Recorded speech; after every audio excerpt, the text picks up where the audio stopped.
magacay waa Mahad Xasan Xuseen Cali magaca xarakada Al-Shabaab yaqaan waa Jacfar waxaan ku dhashay magaalada Afgoy xaafadda Bulfooli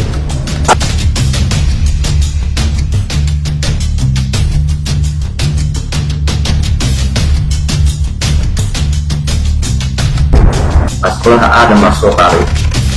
ala meel aadam marka sida hooshisa uu dhimay labada sida uu dilay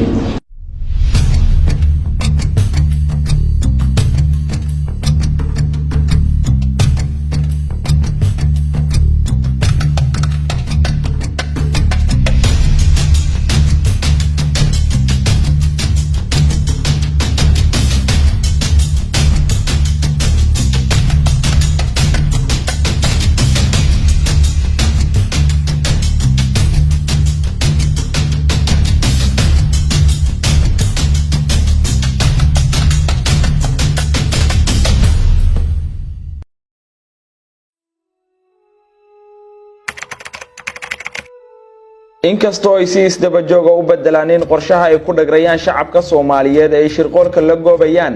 haddana ciidanka difaaca Puntland ayaa kor waliba kala dhantaalaya si taasi looga hortago ciidanka ammaanka Puntland ee BSF ayaa dejiyay qorshe si dhaba faylaha ugu jiraya qorshaha argagixisada ku soo duushay dhulweynaha Puntland dhacdadan waa qorshe si weyn u dhantaashay kooxda argagixisada ee Daesh Soomaaliya waa bilowga furfuridda shabakad lafdhabar u ahayd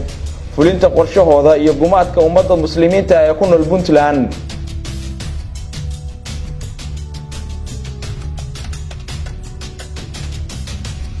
وقبشada Abshir Maxamuud Cabdiraxmaan oo magaciisa afgarashadu yahay Tooshle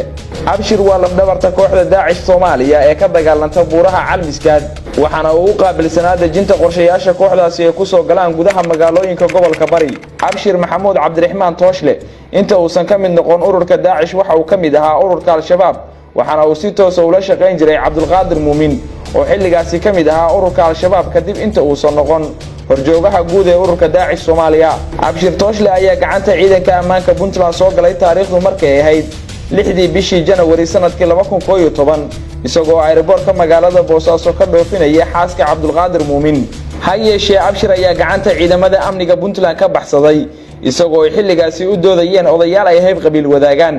Abshir ayaa ka mid ahaa aasaasiyaasha ururka Daesh waxaana uu qaabilsanaa u kaleynta guryaha dadka u socda ururka Daesh xilliyada qaybtoodna waxa uu geyn jiray hoteelada si ay ugu nastaan kadibna waxa uu sii gudbin jiray goobaha ay kaga sugan yihiin Daesh Soomaaliya ee buuraleyda Calmiskaad sidoo kale waxa loo soo diri jiray dadka Daesh ay soo fasaxdo ama kuwa ku soo xanuunsada buuraleyda Calmiskaad si uu ugu sii gudbiyo koonfurta Soomaaliya ama uu u geeyo dhakhtar caafimaad kooxda Daesh Soomaaliya qaybteeda Puntland ayaa Abshir Tooshle dalacsiisay waxaana laga dhigay madaxa amniyaadka u qaabilsan gobolka Bari marka laga yimaado haynta hubka kooxdu ku hawlgalayso kala nidaaminta kala gudbinta ragga kooxdu u soo dirayso gudaha magaalooyinka Puntland iyo kuwa buuraleyda ay u dirayso ama kuwa loo dirayo koonfurta Soomaaliya waxa uu Abshir lahaa amarada dadkii kooxdu ku dishay gudaha magaalada Boosaaso ee gobolka Bari dadka amaradiisa lagu dilay oo gaarayay 20 qof ayaa waxa ka mid ahaa Cabdullaahi Sugulle Ilka Case intaas waxa u dheereed Abshir Tooshle waxa kale oo hayn jiray hubka iyo qaraxyada kooxdu u isticmaali jirtay ummadda reer Puntland in lagu dhibaateeyo dabagal dheer kadib ciidanka ammaanka Puntland ee BSF waxa ay Abshir Tooshle xogtiisa heleen 19 bishii 3aad 2019 isagoo xilligaasi ku guda jiray daadinta dhiigga ummadda muslimiinta ee reer Puntland muddo ku dhow hal sano ay ciidanka BSF ku hayeen dabagal 20 bishii 3aad sanadii 2020 ayaa ciidanka BSF howlgal qorsheysan ku soo qabteen Abshir Tooshle oo ahaa madaxii amniyaadka gobolka Bari u qaabilsanaa kooxda Daesh baaritaan dheer oo lagu sameeyay Abshir Tooshle waxa uu bixiyay xogta 3 qof oo ahaa shabakadii u fulin jirtay dilalka oo amaradooda bixiyo iyo qaabka ay wada shaqeeyaan aadan maxamed xasan oo magaciisa afgarashadu yahay Shaafici Ahmed Xasan Cali oo magaciisa afgarashadu yahay Cusmaan iyo nin oo magaciisa ku soo koobay Maxamed dadkan dhamaantood waxa ay ka amar qaadanayeen Abshir Tooshle ciidanka ammaanka Puntland ee BSF oo ka duulaya xogta ay ka heleen Abshir Tooshle madaxa amniyaadka Daesh Soomaaliya ayaa sameeyay howlgal lagu raadinayo ragga oo magacyadooda bixiyay si aan loo garan wajigooda dhabta ah iyo aragtida guracan ay ku mashquulsan yihiin waxa ay sameeyeen qorshe ay dadka ku dhex galaan magaalada Boosaaso gudaheeda ayay bilaabeen inay kaga shaqeeyaan gawaarida dadweynaha ee loo yaqaan dhaweeye waxayna diiwaan geliyeen 2 gaari oo nooca barobakista ah waxaana xilliyada ay fuliyaan nin dilalka qorshaysan ay u adeegsan jireen inay kaga baxsadaan nin goobta ay wax ka geysteen ka hor inta aysan imaan ciidanka ammaanku 17 bishii Ramadaan oo ku beegnay 9 May sanadkii 2020 ayaa iska horimaad hubaysani waxa uu bartamaha magaalada Boosaaso ku dhex maray 2 ka mid ah ragga magacyadooda la hayay ee ciidanka BSF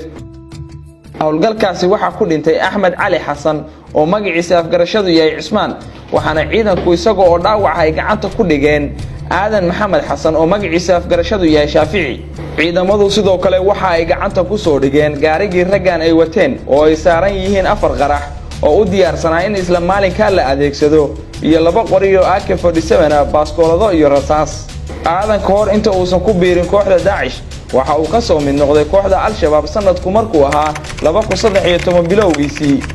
waxaana uu ka mid ahaa koox argagixisa oo dagaal la soo galay ciidanka nabad ilaalinta u jooga Soomaaliya ee ka socday dalalka Kenya iyo Itoobiya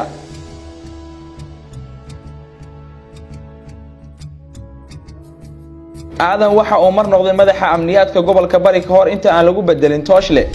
ka hor inta aan Shaafici gacanta lagu soo dhigin waxa uu toogasho gaadma ku dilay dad ka mid ah labeenta bulshada oo isugu jira askar ganacsato culimo aqoon-yahan nabadoono kuwaas oo amarada lagu dilay uu bixiyay Abshir Tooshle madaxii amniyaadka gobolka Bari dadka uu gaadmada ku dilay waxa ka mid ahaa Cabdulqaadir Cali Nuur oo ka mid ahaa askarta booliiska waxaana la dilay 20 bishii 2020 Xasan Khaliif Muuse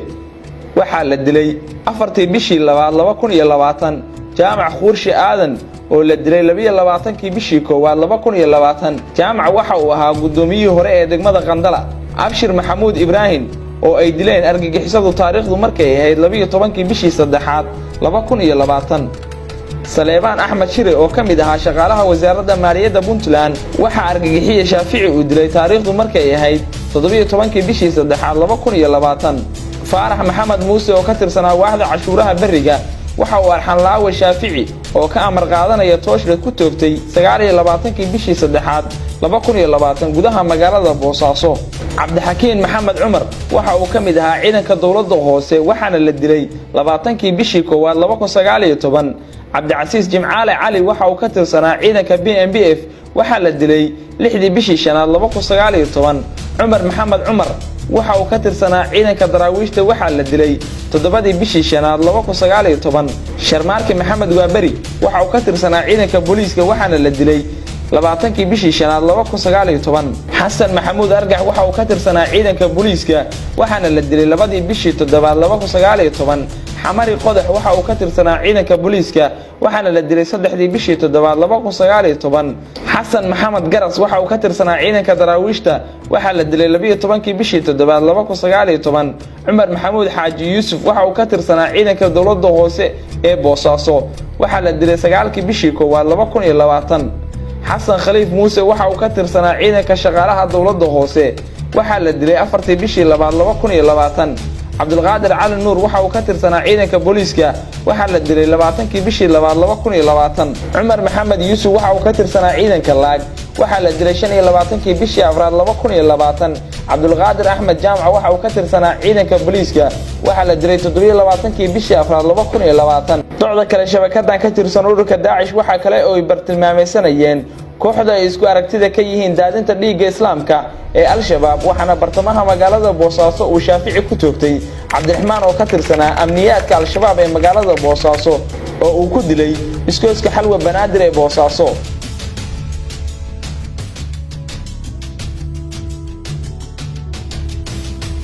Mahad Xasan oo magaciisa afgarashadu yahay Jacfar waxa uu ku dhashay magaalada Afgooye sanadku markuu ahaa 2003 waxaana uu ka mid noqday argagixisada Al-Shabaab sanadkii 2017 oo uu kaga biiray isla magaalada Afgooye Mahad ma jirin cid ku qasabtay ka mid noqoshada ururka Al-Shabaab isagoo miyirkiisu joogo ayuu u bareeray daadinta dhiigga islaamka iyo gumaadka shacabka Soomaaliyeed si uu hamigiisa foosho xun ugu suuro galo ayuu tababar ku qaatay tuulada Saakow isaga iyo rag kale oo isku ajada ka ahaayeen daadinta dhiigga islaamka xilligii uu tababarku u soo dhamaaday Mahad waxa la keenay tuulada Mukayla halkaas uu ka aaday deegaanada Puntland waxaana uu ka qayb noqday shabakad la qorsheeyay in si dadban iyo si toos ah ay uga qayb qaataan qalqalgelinta amniga iyo xasiloonida Puntland waxaana si uu qorshahaasi u hirgalo loo soo diray buuraleyda galgala ee gobolka bari xilligaasi wixii ka dambeeyay mahad waxa uu si toos uga mid noqday cadawga shacabka Puntland tiro dhowr jeer ayaa waxa uu ka qayb qaatay howlgallo la doonayay in lagu gumaado shacabka aan waxba galabsan iyo gaadmada xarumaha fariisimaha oo ciidamada difaaca Puntland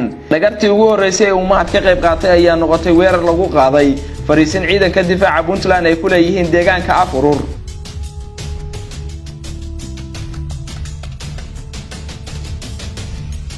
inta kuma ekaan dhagarta uu mahad u geystay shacabka Soomaaliyeed horjoogayaasha kooxda argagixisada al-shabaab ee buuraleyda galgala ayaa mahad u wareejiyay inuu ka mid noqdo amniyaadka kooxda si uu u fuliyo weeraro fulaynimo ah oo lagu gumaadayo waxgaradka iyo labeynta bulshada Puntland waxaana loo soo diray inuu howlgallo ka fuliyo gobolka bari gaar ahaan magaalada Boosaaso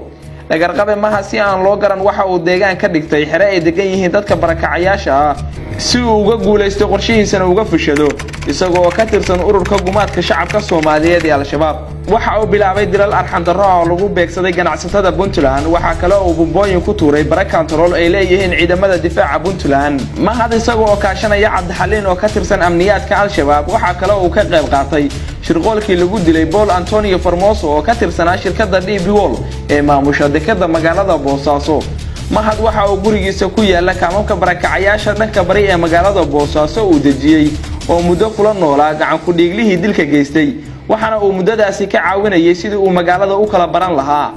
gacan ku dhiigle mahad ayaa sabab uusan isagu garanayn ku daadiyay dhiiga shacabka Soomaaliyeed ee uu ku laayay amar ay bixiyeen kooxda argagixisada al-shabaab ee ku dhuumalaysta buuraleyda galgala mahad waxa uu gacantiisa ku dilay shakhsiyaad muhiim u ah shacabka Puntland oo ay ka mid ahaayeen maxamed yuusuf cali oo ka tirsanaa ciidanka booliiska waxa uu dilay 16 bishii 12 2018